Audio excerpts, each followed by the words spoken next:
Bismillahirrahmanirrahim. Assalamualaikum warahmatullahi wabarakatuh. Bismillah, alhamdulillah, syukran ala ni'amillah, amma ba'du. Sahabat, saudara dan saudariku yang dirahmati Allah, gimana kabarnya saat sekarang ini? Semoga selalu ada dalam kesehatan, keberkahan, dan selalu ada dalam kebahagiaan. Insya Allah. Pada kesempatan pertemuan kali ini, kita akan bicara bagaimana kita mendapatkan sebagai pemenang di penghujung Ramadan. Kita keluar dari Ramadan sebagai sang juara. Karena tidak semua orang selesai Ramadan, ibadah dijalankan, tapi ternyata tidak keluar sebagai sang juara ataupun sang pemenang. Lalu siapa orang yang menang? Orang yang beruntung? Orang yang akan menemukan kebahagiaan selepas Ramadan ini selesai? Maka kita bisa melihat langkah apa, seperti apa yang dicontohkan, diajarkan oleh Allah agar kita keluar sebagai pemenang di bulan Ramadan ini.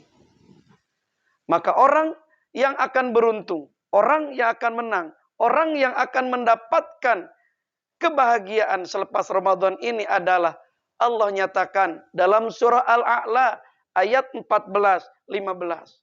A'udzu billahi minasyaitonir rajim. Bismillahirrahmanirrahim. Qad aflaha man tazakka wa dzakara isma rabbih fasalla. Qad aflaha. Qad masuk pada fiil madi, itu makna menurut ilmu nahwu litahqiq. Artinya menyatakan kesungguhan.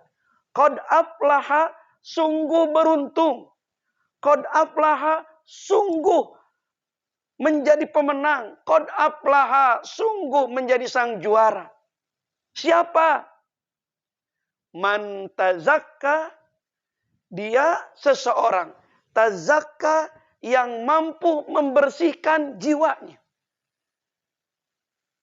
Yang mampu membersihkan dirinya. Wa dzakara isma rabbih. Kemudian setelah dia mampu membersihkan jiwanya, membersihkan dirinya, wa dzakara isma rabbih, dan dia sebut nama Tuhannya, fasalla, kemudian disempurnakan dengan sujud, tanda bersyukur, mengerjakan sholat 2 rakaat. Inilah langkah-langkah supaya di penghujung Ramadan ini kita keluar sebagai pemenang, sebagai orang yang ditetapkan menjadi orang yang beruntung. Dengan 3 langkah Allah berikan pemahaman, berikan ajaran kepada kita. Maka 3 langkah itu adalah di saat kita ingin menang, di saat kita ingin menjadi sang juara di penghujung Ramadan ini adalah yang pertama, sebelum apapun yang kita lakukan di saat akan keluar Ramadan, man tazakka. Jadi kata Allah, qad aflaha, orang yang beruntung itu adalah dia yang membersihkan dirinya. Dia yang membersihkan daripada jiwanya. Membersihkan dirinya dengan dia keluarkan zakat fitrah. Tuh. Maka siapapun orang yang mengerjakan amalan Ramadan, amaliyah Ramadan, sempurna puasanya, sempurna tarawehnya, tadarusnya, infak, sedekah tidak pernah ditinggalkan, tapi tidak melakukan zakat fitrah, dia tidak akan keluar menjadi seorang pemenang. Bisa dikategorikan gagal. Kenapa? Karena Rasulullah SAW bersabda, hadis ini diriwayatkan oleh Imam Dailami. Rasul mengatakan, syahrul Ramadan mu'allakun bainas sama iwal ar. La yurfa illa bijakati fitrihi. Syahrul Ramadan. Semua amal Ramadan. Terawih, puasa, infak, sodako. Kemudian tadarusul Quran. Apapun amalia Ramadan. Mu'allakun. Kata Rasul digantung. Baina sama'i wal ar. Antara langit dan bumi. La yurfa, dan itu semua amal tidak akan diangkat oleh Allah untuk diberikan imbalan. Illa bizakati fitrihi, kecuali dengan orang itu mengeluarkan zakat fitrahnya. Jadi sebelum Ramadan keluar, pastikan kita sudah mengeluarkan zakat fitrah dengan sah. Karena meskipun kita mengeluarkan zakat fitrah tapi tidak sah, itu zakatnya sama dengan kita belum mengeluarkan zakat fitrah. Berarti amal kita seluruhnya mudabdab baina sama'i wal ar, digantung antara langit dan bumi. Naik enggak, turun lagi ke kita enggak. Akhirnya kita hanya menunggu, tinggal menunggu. Doa sepanjang Ramadan kurang gimana lah doa. Sampai neteskan air mata. Infak, sodako, kita khususkan. Baca Quran kita hotamkan.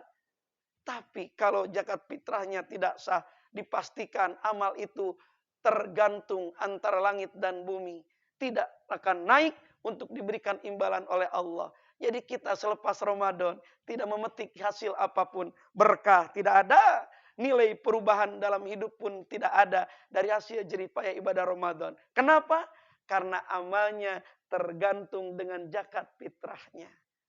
Maka pastikan jemaah, bapak, ibu, para pemuda, pastikan zakat fitrah yang dikeluarkan oleh kita itu kategorinya sah.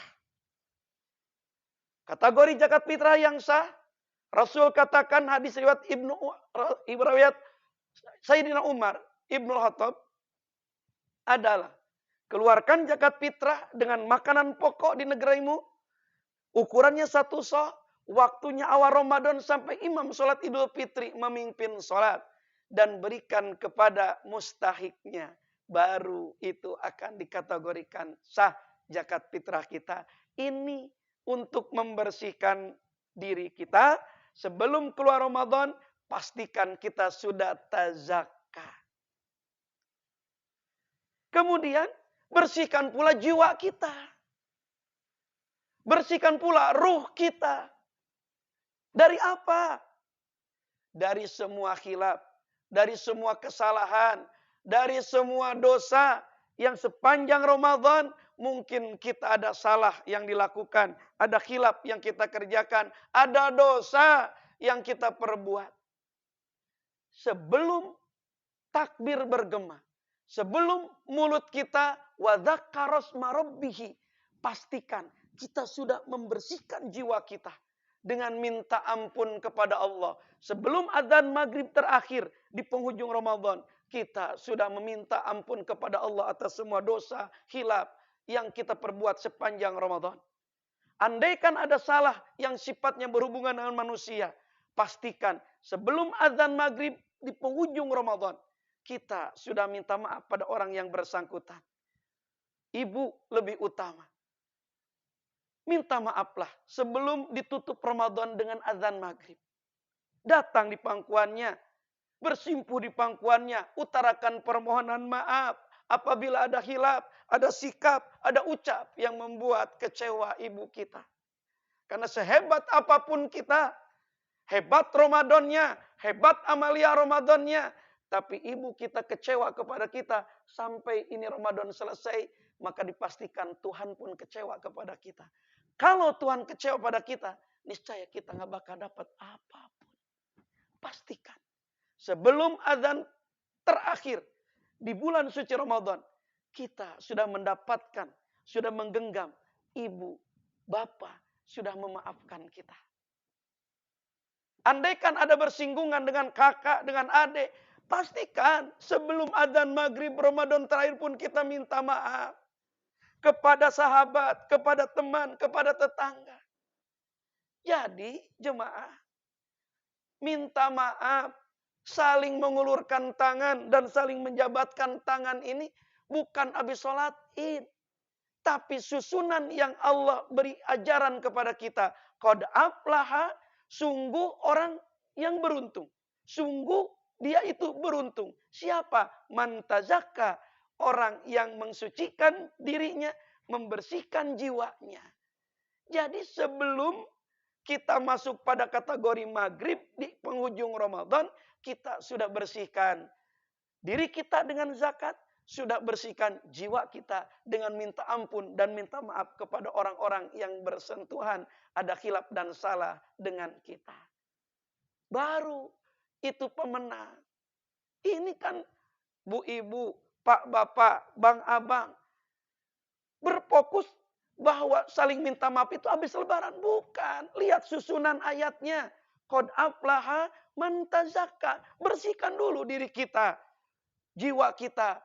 Baru setelah kita bersihkan diri, bersihkan jiwa, maka kata Allah, wa dzakkaras marabbihi.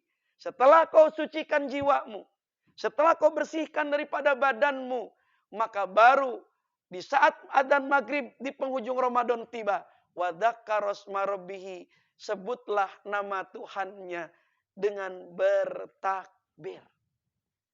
Oh. Jadi langkah yang kedua, kalau kita ingin keluar dari Ramadan sebagai sang pemenang, sang juara, maka dipastikan setelah kita bersihkan diri dengan zakat fitrah, bersihkan jiwa dengan mohon ampun dan minta maaf kepada orang-orang yang ada di sekitar kita. Baru langkah yang kedua kata Allah, wa dzakaros marabbihi. Sebut nama Tuhan sepanjang malam dari mulai azan maghrib sampai imam sholat Idul Fitri memimpin sholat. Besarkan nama Allah, agungkan nama Allah. Ini yang akan menjadi pemenang. Tapi jangan salah, jemaah, sahabat, hei para pemuda yang semalaman ada di masjid. Kan suka ada di masjid semalaman di malam takbir. Niatnya mengagungkan nama Allah. Niatnya membesarkan nama Allah. Tapi ternyata sepanjang malam kita bertakbir, dari malam sampai pagi, semalam suntuk. Tapi habis lebaran bukan kemuliaan yang didapat. Bukan kebahagiaan yang didapat, tapi malah kehinaan. Kenapa? Karena mungkin ada yang salah di saat kita niat mengagungkan Allah. Niat membesarkan nama Allah. Tapi justru kita malah menghinakan dan menyepelekan daripada nama Allah. Menyepelekan gimana Ustaz? Menghinakan Allah gimana Ustaz? Yuk kita koreksi bacaan takbir kita. Allahu Akbar, Allahu Akbar, Allahu Akbar. La ilaha illallah, wallahu akbar. Allahu Akbar, walillahil hamd. Kelihatan? Walillahil hamd. Ini yang kadang-kadang kita tidak teliti. Banyak orang di penghujung takbir itu berhenti bukan di huruf dal, tapi berhenti di huruf mim. Walillahil hamd. Dalnya nggak ada. Padahal itu kalimat walillahi dan bagi Allah, milik Allah, alhamdulillah segala puji. Tapi banyak orang bertakbir berhenti bukan di huruf dal, tapi di huruf mim. Walillahil hamd. Udah mingkem, dalnya hilang. Coba artikan oleh jemaah. Walillahi dan bagi Allah, alham, pakai hak kecil yang sedang meriang. Bayangkan abang menghina Allah sepanjang malam. Bahwa Allah sedang meriang. Milik Allah yang sedang panas dingin. Mau bagaimana besok pagi bisa mulia. Sepanjang malam menghinakan Allah. Walillahil hamd. Ada lagi yang pakai hak besar. Walillahil hamd. Ya parijal ham. Kalau pakai hak besar, ujungnya mim. Wahidat yang mengurai semua kebingungan. Jadi walillahi bagi Allah dan bagi Allah. Alham yang sedang kebingungan. Bayangkan bapak, abang, ibu sepanjang malam menghinakan Allah bahwa Allah sedang kebingungan. Mau bagaimana bisa mulia? Apalagi ada yang parah. Walillahil waduh, eta mah parah pisan. Walillahil hamd. Nah, ini wakoprum jemaah. Berhenti di suatu kalimat yang huruf akhirnya bukan huruf mad, tapi huruf akhirnya kudu dimatikan juga karena wakop. Dal. Jadi yang benar begini. Walillahil hamd. Oh, ada dalnya. Kan dal itu kol-kolah, mantul. Walillahil hamd. Pastikan. Besarkan nama Allah, agungkan nama Allah setelah langkah pertama membersihkan diri dan jiwa. Diri dengan jagat fitrah, jiwa dengan mohon ampun dan mohon maaf pada sesama manusia. Langkah kedua, malam sepanjang malam besarkan nama Allah. Tapi bukan untuk menghinakan nama Allah dengan salah membaca takbir. Menang Ustadz kalau sudah bertakbir sepanjang malam? Tidak. Dan belum. Kata Allah, qad aflaha man tazakka, satu. Wa dzakaras marabbihi, kedua. Besarkan nama Allah. Fasolla. Kemudian sholatlah 2 rakaat. Di saat besok tiba pagi hari, maka siapkan diri dengan membersihkan badan disunahkan. Mandi seperti kita mandi wajib. Berangkat ke pelaksanaan sholat Idul Fitri. Sujud di hadapan Allah. Tanda syukur, tanda terima kasih. Sepanjang 1 bulan kita mampu menekan hawa nafsu. Kita mampu taat patuh atas perintah Allah. Berpuasa, tarawih, bahkan kita memperbanyak amal soleh dan kebaikan di dalamnya. Selesai 1 bulan, maka pagi hari bawa tubuh kita ke lapangan, ke masjid, dan sujudkan melalui sholat 2 rakaat Idul Fitri. Inilah orang yang akan dapat kemenangan. Qad aflaha man tazakka wa dzakaras marabbihi fasholla. Jadi sahabat, jemaah, jika kita ingin mendapatkan suatu kemenangan di penghujung Ramadan ini, kita keluar sebagai minal aidin, yang kembali kepada kesucian, wal faidin, yang mendapatkan kemenangan. Maka lakukan 3 langkah ini yang Allah sampaikan dalam surah Al-A'la 14-15. Qad aflaha man tazakka. Jadi sucikan diri kita dengan mensucikan diri kita dengan minta ampun pada Allah. Kemudian kita bersihkan dengan zakat. Setelah itu datang maghrib, wa dzakaras marabbihi. Sebut nama Allah, besarkan nama Allah, dan kemudian sujud di pagi harinya dengan bersyukur melalui sholat Idul Fitri 2 rakaat. Maka insya Allah 3 langkah ini akan mengeluarkan kita dari Ramadan sebagai seorang pemenang, sang juara yang insya Allah akan mendapatkan hadiah daripada Allah, bentuk pahala dan keberkahan. Semoga ini bermanfaat untuk kita semuanya dan bisa disiapkan menyongsong akhir Ramadan ini dan kita mendapatkan apa yang dijanjikan oleh Allah, qad aflaha, sebagai seorang pemenang. Mohon maaf atas silap dan kekurangannya. Wal afu minkum billahi taufiq wal hidayah. Wassalamualaikum warahmatullahi wabarakatuh.